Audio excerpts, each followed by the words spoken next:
Nagulat ang Israel nang tumalikod at tumutol ng matindi sa kanila ang dati nilang base ng suporta sa Amerika ng mga liberal. Pero ngayon, bigla na lang nagulat na naman tayo sa pangalawang pagkakataon. Talagang nakakabahala ang pagiging ekstremista nito. Habang inaatake ang Israel sa buong mundo, lalo na sa hanay ng mga kabataan sa Estados Unidos, ang mga Kristiyano ang naging pinakamalaking kaalyado ng Israel sa kasaysayan, partikular sa Estados Unidos. Ngunit dito makikita rin natin na ang mga Kristiyano ay inaatake na rin at may malalaking pagsisikap na paghiwalayin ang suporta ng mga Kristiyano para sa Estado ng Israel. Ngayon, kasama natin si Troy Miller, CEO at Presidente ng National Religious Broadcasters sa Israel para sa bahagi ng kumperensya. Ngayon, tatalakayin natin ang ilang mahahalagang issue at kung paano hinaharap ng mga Kristiyano sa mundo ang Israel. Troy, welcome sa Jerusalem. Hey Alex, salamat. Masaya akong makabalik ngayon. Ngayon, ikaw namumuno sa National Religious Broadcasters, isang malaking organisasyong matagal nang nagtitipon ng mga Kristiyanong broadcaster sa Estados Unidos. Sa tingin ko baka higit pa sa Estados Unidos. Sinisikap silang pag-isahin sa mga isyong gusto nila at sa matagal na panahon, alam mo, isa ang Israel sa mga pangunahing issue. Kwento ka naman tungkol sa NRB at kung ano ang itsura ng balangkas nito. Ang NRB ay narito na sa loob ng 82 taon. Kami ang isa sa mga natataning organisasyon na kumakatawan sa mga Kristiyanong tagapaghatid ng mensahe. Ginagawa namin ito lalo na sa US at pati sa ibang bansa. Ang aming taunang komperensya ay kadalasang may 5,000 at 500 hanggang 6,000 dumadalo at tinatalakay namin ang mga isyong ito. Noong nakaraang taon, tingin ko may 54 na bansa mula iba't ibang panig ng mundo ang nandun. Kaya masasabi talagang malawak ang sakop namin. Kaya mayroon kaming mga tradisyonal na broadcaster sa radyo at telebisyon, mga producer ng programa sa radyo at telebisyon, pero pati na rin ang lahat ng bagong media na tinatawag natin ngayon. Kaya mayroon kaming mga podcaster, digital content creator at mga TikToker, pero mayroon din kaming mga publisher, may akda at mga gumagawa ng pelikula. Kaya kung nasa larangan ka ng Kristiyanong komunikasyon ngayon, kami ang tunay na kumakatawan sa iyong mga pangangailangan at mga issue sa Capitol Hill at sa buong mundo. At sa mga nakaraang taon ng kumperensya, ang Israel ay tiyak na nagkaroon ng napaka-importanteng papel. May malaking Israel prayer breakfast na dinaluhan ko at ilang mga sesyon tungkol sa Israel. Sabihin mo sa akin kung paano mo nakikita ang epekto ng Israel sa agenda ng mga Kristiyanong broadcaster at kung paano ito nagbago sa mga taon. Tingnan mo, malakas pa rin ang suporta para sa Israel sa Kristiyanong komunidad. Pag-uusapan din natin ang unti-unting pagkawala ng suporta niyon. Ngayon, malakas pa rin ang suporta ng Kristiyanong komunidad. Malamang na ang pinakamalaking demograpiko sa Amerika na sumusuporta sa Israel at sa mga Hudyo ay ang mga Kristiyano, lalo na ang mga evangelical na Kristiyano. Kaya palaging may papel ang Israel sa tingin ko mula pa noong ako'y naging konektado sa NRB, mahigit 25 taon na nakalipas. Pero karamihan ay turismo lang. Kaya karamihan ay tungkol sa pumunta at makita ang banal na lupain, makita ang mga lugar kung saan naglakad si Jesus, kung saan nagtipon ang mga apostol, kung saan nangyari ang gawain ng ebanghelyo.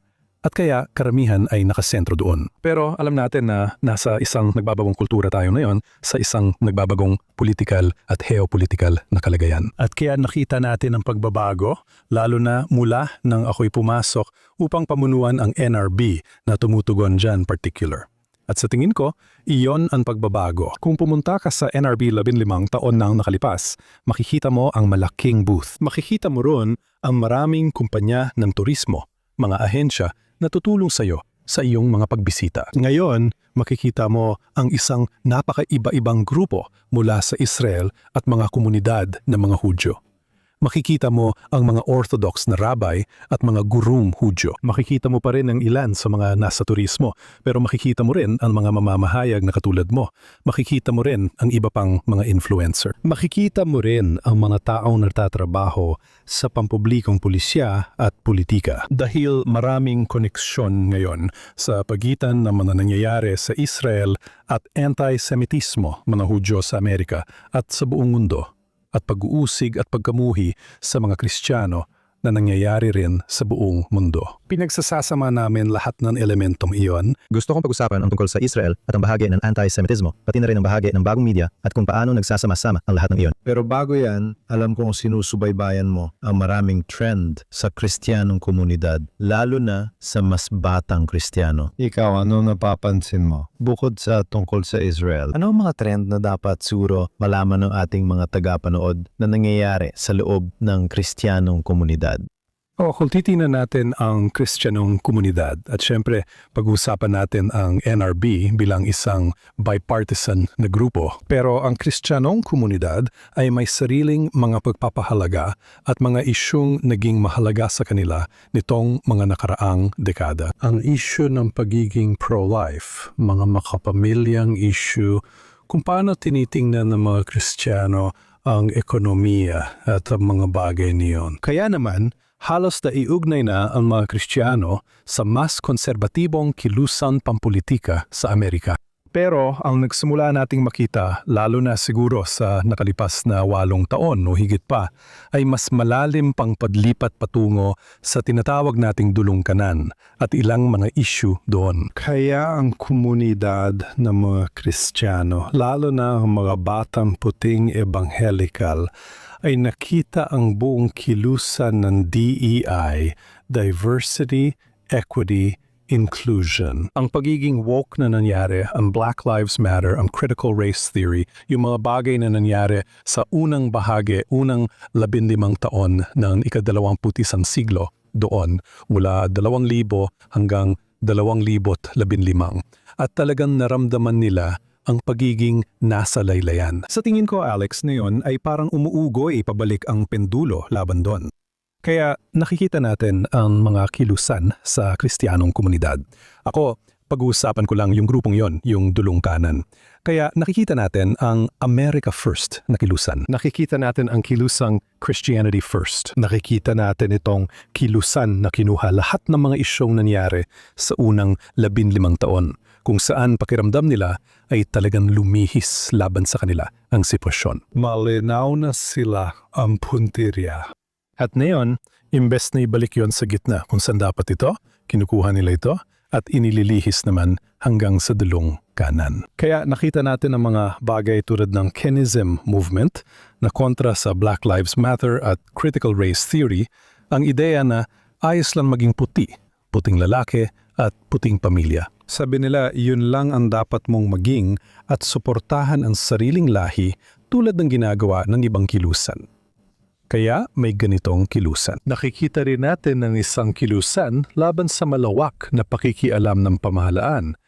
Pero mas libertarian pa yata ngayon kaysa dati. Dapat limitado lang ang pamahalaan hanggat kaya. May ilang nagsasabing hindi na dapat ito umiral. Bumabawi na ang karapatan ng mga estado, kaya nakikita natin ito. Nakikita natin ang malaking pagbabalik sa pamilya at mga pagpapahalaga rito. Kaya nakikita natin ang maraming magagandang bagay sa kanan. Pero nakakabahala talaga ang pagiging ekstremista nito. At alam mo, masasabi ko na sa 15 taon, parang itinutulak ng mga progresibo ang kawalan ng Diyos sa Estados Unidos. Maaring naapektuhan din ang ilang Kristiyanong komunidad. Napansin mong bumaba ang dumadalo sa simbahan, pero ngayon ay bumabalik na ulit. Marahil bahagi ito ng kilusang pagbabalik ng tao sa simbahan. Kaya mahalaga ang papel ng simbahan. May ilang denominasyon na nagsisimulang tumaas dahil sa pagbabalik sa konserbatibo at posibleng dulong ka ng konserbatibong pananaw. Oo, tama. Talagang totoo yan. Tingnan mo, kami sa simbahan ay naitulak palabas ng pampublikong sektor simula pa noong kalagitnaan ng ika-20 siglo. Mula talaga noong 1,900 at 50 at papasok ng 60-set. Dahil sa mga radikal na kilusan noon. Ang simbahan, lalo na ang Kristyanismo, ay naalis sa mga pangunahing institusyon. Tinanggal din ang panalangin at 10 utos sa paaralan. Sinabihan ng mga tao na panatilihin ang Kristyanismo sa simbahan o bahay at huwag dalhin sa publiko. At sa tingin ko, ang nangyari, lalo na pagkatapos ng pagpatay kay Charlie Kirk nitong nakaraang taon, ay parang naging wake-up call na masyadong sumobra ang kaliwa at napalabis ang kanilang ginawa. Dagdag pa dyan, meron ka pang buong henerasyon ng gig, itong digital na henerasyon na nariyan. Ayon sa estadistika, sila ang pinakabalungkot. Mataas ang antas nila ng kawalang pag-asa, ng depresyon. Hindi nila alam ang sarili o kung saan sila nababagay, kaya patuloy silang naghahanap ng sagot. Sa tingin ko, nakikita na nila ang mga sagot pabalik sa simbahan at natutuklasan nilang may layunin sila sa buhay at maaaring maging bahagi ng isang bagay. At ang Kristyanismo na ito ay hindi tulad ng sinabi ng kaliwa. Hindi ito mapaniil at hindi nito sinusubukang kontrolin ang buhay ko. Sa halip, tinutulungan nitong ituwid ang buhay ko. Kaya nakita natin ang malaking pagbabago lalo na nitong nakaraang taon. Nagsimula talaga ito ng maaga noong 2025. Sa tingin ko, lalo pang bumilis ang lahat ng pumanaw si Charlie Kirk dahil umaabot siya sa maraming kabataang nasa hustong gulang. Dahil dito sa mensaheng ito at sa pagbibigay ng pananaw tungkol sa Kristyanismo na iba sa naririnig nila mula sa kaliwa. Kaya naging maganda ang galaw na ito. Matagal ng supporter ng Israel si Charlie at ilang beses na siyang pumunta roon. Madalas ko rin siyang makita sa mga pro-Israel na event sa mga nakaraang taon. Bago siya pinatay, natapos niya ang librong ito tungkol sa pang-ingilin ng Sabbath at tiningnan niya ang Sabbath ng mga Hudyo bilang huwarang dapat sundin ng mga Kristiyano. At ang masasabi ko ay, sa tingin ko, itong mga nakaraang taon, alam mo, gaya ng pinag-uusapan mo, simula talaga noong pagpasok ng bagong siglo na ang, alam mo na, nagulat ang Israel na makita na ang dating mga liberal na taga-suporta nito sa Amerika ay tumalikod at naging mahigpit na laban dito. Lalo na nang umusbong ang progresibong kilusan sa Estados Unidos, kaya kinailangang mag-adjust ang mga Israeli. Nakita rin natin ito sa konserbatibong politika. Nandun ang mga Kristiyano, lalo na ang mga Ebanghelikal, at sa tingin ko, buong puso silang tinanggap ng Israel. Masaya kami na may matibay kaming suporta mula sa kanan ng spectrum, pero nagulat na naman kami ngayon sa pangalawang pagkakataon. At nakikita namin na may biglang paglayo mula sa Israel. At baka pwede mong ikaliwanag ng kaunti kung ano ang nangyayari dito sa kanan. Kung galit sa Israel ang mga progresibo, iisipin mong susuportahan naman ito ng mga konserbatibo bilang reaksyon sa progresibong kilusan. Isang interesting na dinamika ang nangyayari. At gaya na napag-usapan natin, alam mo, napaka-komplikado nito. Hindi ito kasing simple ng pagsasabing may pagtanggi sa Israel. Mayroon na namang parang pag-ugoy ng pendulum na sa tingin ko ay nasangkot ang Israel dito sa mas batang henerasyon na sobrang ultra-konserbatibo na tinatawag nilang far-right conservative movement. Sa totoo lang, sa tingin ko mas salimuot pa dyan. Kita natin ang malaking kilusan pabalik gaya ng napag-usapan natin sa pagbabalik sa simbahan. Pero bumabalik din sila sa Katolisismo at sa Orthodox na Kristyanismo. Nagbabalik sila sa mga mainline na denominasyon. Nakikita natin ang paggalaw sa mga independyente, mga Baptist at ilang mga charismatic. Pero sa totoo lang, mas malaki ang grupo na ito na bumabalik sa kung anong maring tawagin nating original na tinawag na organisadong relihiyon. Pero ito ay relihiyon na talagang naiiba sa kultura. Isa itong Kristyanismo na mas totoo para sa kanila. Mayroon talagang hinahanap silang pagiging totoo at tinatanggihan nila ang Kristyanismo na sumasabay lang sa kultura. Tinatanggihan nila ang tinatawag na cultural Christianity. Hindi sila pumupunta sa mga simbahan na may banda, ilaw, strobe lights, usok, coffee shop at mga ganong bagay. Gusto nila ng tunay na paggalang sa kanilang Kristyanismo na hindi nila nakikita. At sa tingin ko, ang nakikita natin dyan ay nakikita natin ang lahat ng ganitong uri ng matitinding kilusan, pati na rin dahil sa napakalaking suporta mula sa Kristiyanong komunidad at marami dito ay mula sa charismatic na komunidad. Sa tingin ko, nakikita natin ang pagtutol na yon. Medyo nadadamay diyan ang Israel. Saan ba pumapasok dito ang pagtutol? Sa dinamikong yan. At doon ito pumapasok dahil sinasabi nila, sige, sinuportahan ng grupong ito, ang Israel. Alam mo yon, halos walang dahilan sa likod nito. Sinabi lang nila na sinusuportahan lang namin ang Israel. Bulag na suporta yon, pero marami ring theological at eschatological na suporta ang ginagawa nila. Tinatanggihan ng bagong grupong ito ang mga theological na pananaw na yon.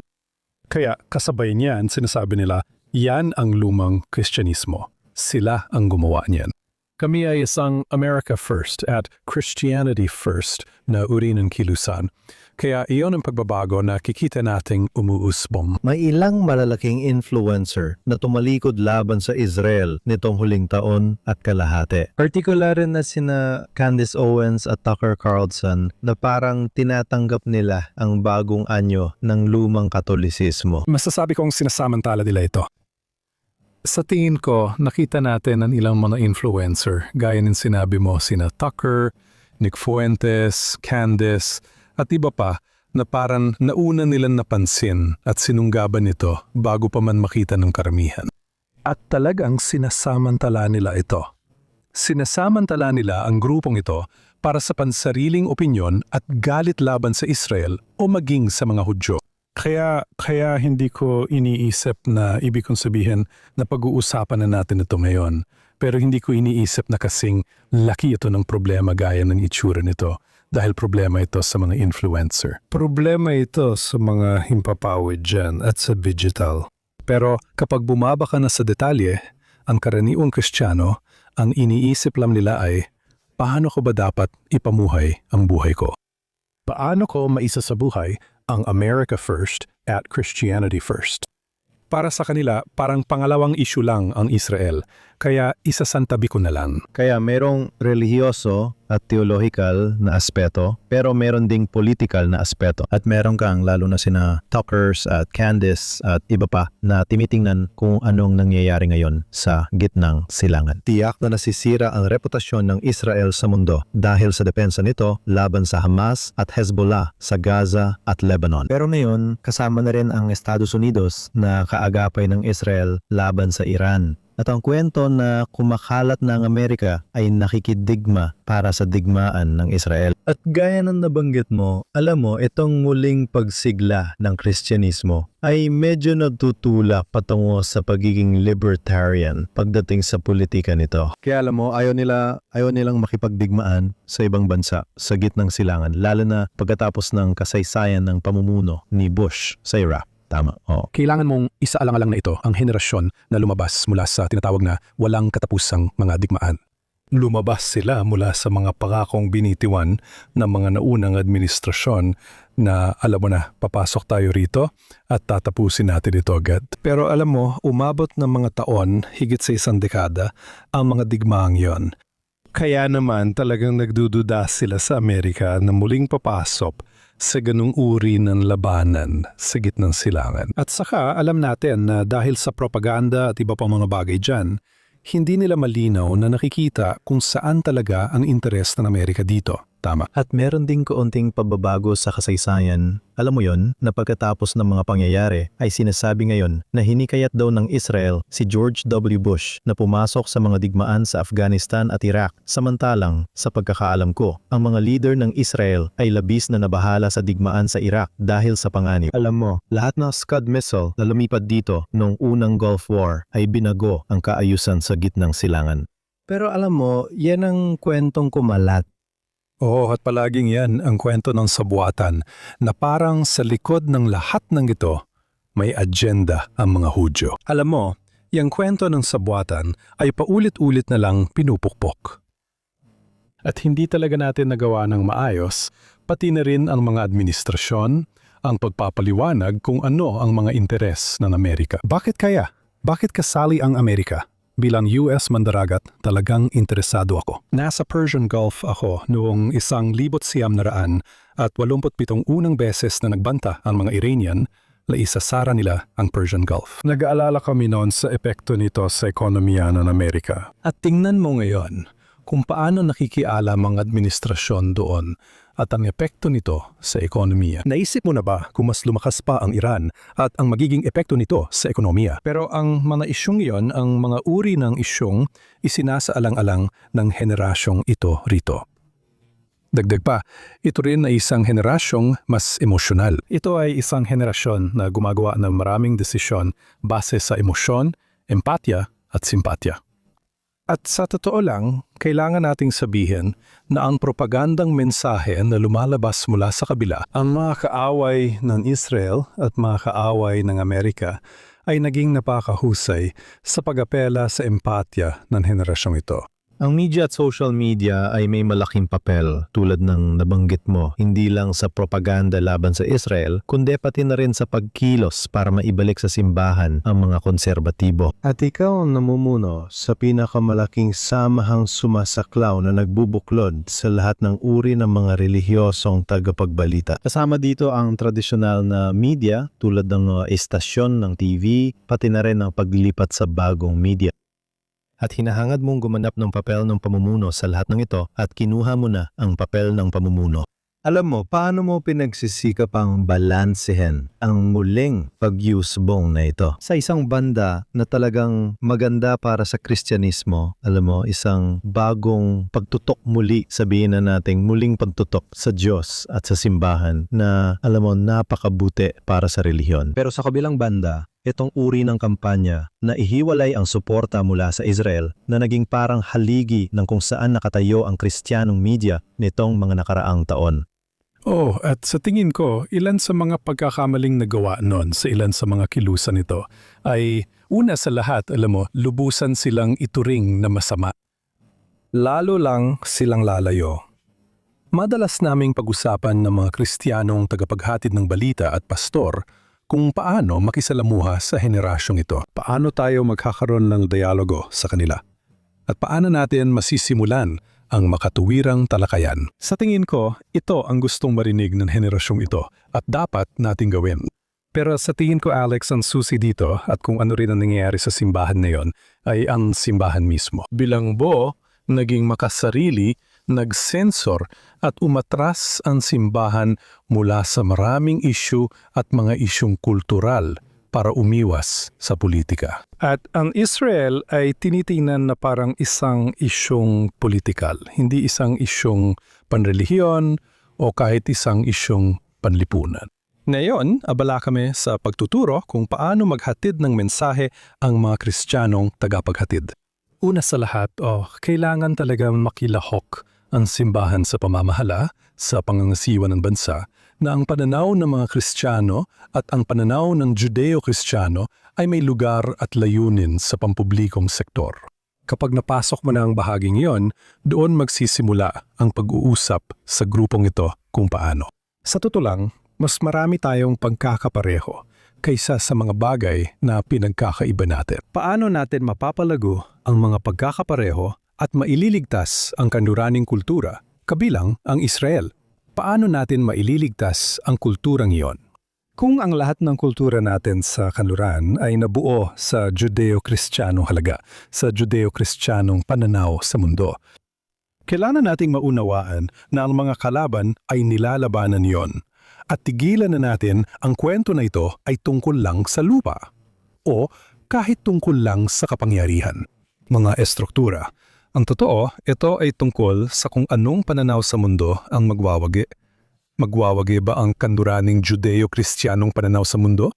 O itong bagong silangang malayang sosyalismo at kung tutuusin, pananaw ng Islam ang magwawagi. Sila ba ang magwawagi? Tama. Alam mo, kapag pinag-uusapan mo ang tungkol sa progresibong pagbabago sa Amerika, makikita mong nagkaisa ang mga Islamista at parang wala namang saysay, isipin mo.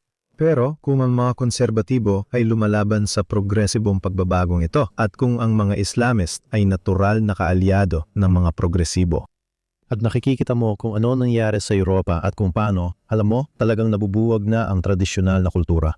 Ang Israel ay lumalaban dyan sa bawat hininga nito upang labanan yon at mayroon kang mga pinagsasaluang halaga sa kabilang banda. Meron kang kapag pinag-uusapan mo ang mga kabataan sa Amerika na naghahangad ng oportunidad para sa magagandang trabaho at pag-unlad sa ekonomiya. May tinatawag dito na startup nation kung saan ang mga taong lumalaban sa kaaway ay galing sa militar. Pagkatapos, pumapasok sila sa Israeli startup na nabebenta sa malalaking kumpanya at nagkakaroon ng exit. Maraming oportunidad para umangat dito. Kaya ang Israel ay isang modelo para sa lahat ng yan. Sa tingin mo ba, sa isang punto, alam mo kapag matapos na ang digmaan na ito, 'di ba? Sa isang banda, matatapos din ang digmaan, 'di ba? Gusto ni Pangulong Trump na matapos agad ito. Maaring tumagal pa, pero siguradong matatapos din ang digmaan sa 6 na buwan, 1 taon o 2 taon. Sa tingin mo ba, sa isang punto, kapag nagbago ang politika, maaring magkaroon ng ibang pananaw tungkol sa Israel? Kung saan muling kinikilala ng mga Kristiyano ang mas malapit nilang ugnayan sa Israel kaysa sa ibang bansa. Oo, naniniwala ako na magkakaroon ng parang light bulb moment na magbabago ng pananaw. Sa tingin ko, ang digmaan ay isang sagabal na yun para doon. At isa itong madaling kuntiryahin. Madali itong gamitin ng kaliwa bilang propaganda. Muli dahil dito, kasunod ito ng mga walang katapusang digmaan na nangyayari. Pero, tama ka. Matatapos din ang digmaan na ito. At kapag natapos na ito, kailangan mong suriin kung ano na ang itsura ng mundo ngayon. Ano na ang itsura ng gitnang silangan. Alam mo, at paano magbabago ang kwento kung hindi lang siya naging matagumpay sa digmaan, kundi paano rin kung naging matagumpay siya sa Abraham Accords. Paano magbabago kung ang Israel na nagpasya na unti-unting alisin ang sarili sa pagdepende sa tulong ng Amerika at iba pa, paano magbabago kapag nangyari iyon? Kaya sa tingin ko, magkakaroon ng parang aha na sandali sa kanan dito para sabihing, oo nga, ang Israel talaga ay isang mahalagang kaalyado sa mundo. At isa itong mahalagang kaalyado sa laban na ito, hindi lang tungkol sa laban para sa pag-iral ng Zionistang Israel. Isa itong mahalagang laban tungkol sa pananaw ng kanluraning Judeo-Kristiyano na mananaig sa silangang sosyalismo, komunismo at pananaw ng Islam. Doon sa tingin ko, darating ang aha moment. Leon, inihahanda mo na ang pundasyon para sa Christian Media Summit sa Jerusalem ngayong taon. Sabihin mo sa akin kung sino ang inaasahan mong darating dito at bakit mo iniisip na magiging napakahalaga ng summit na yon. Oo, tingnan mo, sentro ng mundo ang Jerusalem, di ba? Lahat ng mata nakatutok dito. Gustong malaman ng lahat ng mangyayari sa Jerusalem dahil ito ang nagtatakda ng pandaigdigang politika. Kaya magpo-focus tayo sa pagkakaroon ng Media Summit. At ito, magpo-focus tayo sa mga mamamahayag, mga influencer, at mga medyang nagpapalaganap ito. At paano tayo makakalika ng pagkakaisa at pakikipagpartner para sa buong kanluraning Judeo-Kristiyanong pananaw? Paano tayo makakabuo ng mga partnership at pagkakaisa para hindi tayo naglalaban-laban sa isa't isa, kundi magkasama tayong lumalaban-laban sa kaaway? Kaya ganyan ang uri ng focus ng kumperensyang ito. At tinitingnan din natin ito sa mas malawak na pananaw ng digmaan sa impormasyon. Pero kasabay nito, at nagkaroon tayo ng magagandang komento noong Nobyembre nang nandito ako tungkol sa problema ng pandaigdigang pag-uusig sa mga Kristiyano. Mismong Kristyanismo. Mas delikado maging Kristiyano sa mundo kaysa sa ano pa mang ibang relihiyon dyan. Kaya nakikita ko ang galit laban sa mga Hudyo at galit laban sa mga Kristiyano. At ang labanan ng pananaw sa mundong ito. Ang dalawang pangunahing ang mga pattern ng pag-iisip, ang dalawang pangunahing pilosopiya at pangunahing relihiyon na bumubuo nito ay Judaismo at Kristyanismo. Paano natin lalabanan ito ng magkasama at hindi nag-iisa? Habang kausap at tinitingnan kita dito sa studio kanina, ramdam kong isa kang optimista. Isa akong optimista. At optimista ako dahil sa maraming dahilan. Ngayon, una sa lahat dahil isa akong realist, naiintindihan ko na may mga totoong kalaban dyan at may mga totoong laban na nangyayari. Pero naiintindihan ko rin bilang isang Kristiyano, pinaglilingkuran ko ang Diyos ng sansinukob na lumika ng lahat ng bagay at nagbigay sa atin, parehong komunidad ng mga Hudyo at Kristiyano, ng maraming pangako. At marami sa mga pangakong iyon ay nakasentro sa ating pananampalataya at pagsunod sa Diyos. Isa sa mga iyon ay na ang ating dalawang komunidad ay dapat maging asin, ilaw at mga tanglaw sa mundo. Kaya ako'y optimistiko na kaya nating tuparin yon, na kaya talaga nating magsama-sama. At ang pinakamainam para sa mundong ito ay ang pananaw ng Judeo-Kristiyano. Iyon ang kailangan ng mundo. Doon ko kinukuha ang lakas ng pagiging optimistiko ko. Salamat Troy Miller, Presidente at CEO ng National Religious Broadcasters sa pagiging kaibigan at kakampi. Salamat sa pagsama sa amin. At salamat din sa pag-imbita sa akin.